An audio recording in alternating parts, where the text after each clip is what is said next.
جب ہم لوگ کہتے ہیں نا ڈھول نہ بجاؤ ماہ محرم پہ، تو ہمیں یزیدی ہونے کا لوگ تانا دیتے ہیں، اے یہ یزیدی لوگ ہیں یزیدی. ہم کہتے ہیں کیوں یزیدی ہو گئے ہم؟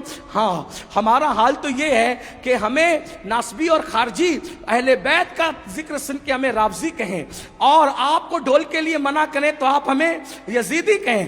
بہت اچھی بات ہے، آپ کے اپنے معاملات ہیں، مگر یاد رکھنا اللہ کی عدالت میں تمہیں بھی منہ دکھانا ہے اور ہمیں بھی کھڑے ہونا ہے.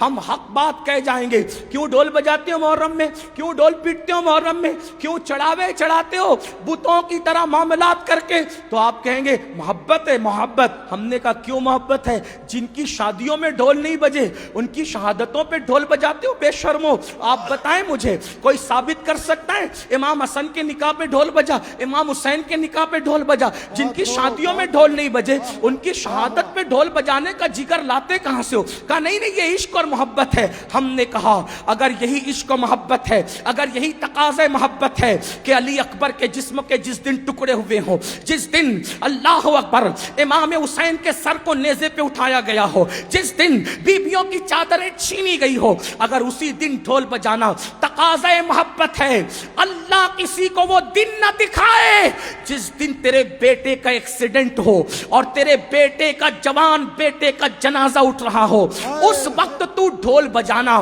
پھر سمجھیں گے کہ تقاضۂ محبت کسے کہتے ہیں.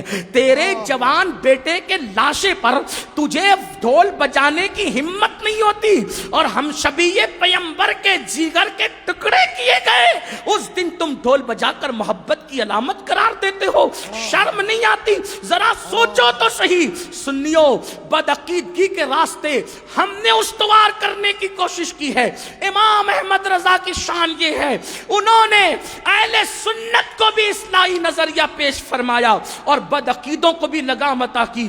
کم نصیبی یہ ہے ہم نے بدعقیدوں کے معاملے میں اعلیٰ حضرت کا موقف تو پیش کر دیا، لیکن اہل سنت کی اصلاح کے لیے انہوں نے جو باتیں پیش کی کہ ہم نے اس کی ہمت کی، اس لیے کہ ہم تو سوچتے ہیں فلاں صاحب ناراض ہو جائیں گے، فلاں صاحب. یاد رکھو قرآن کہتا ہے واللہ ورسولہ احق ان یرضوا، اللہ اور اس کے رسول زیادہ حقدار ہیں کہ ان کو راضی کیا جائے.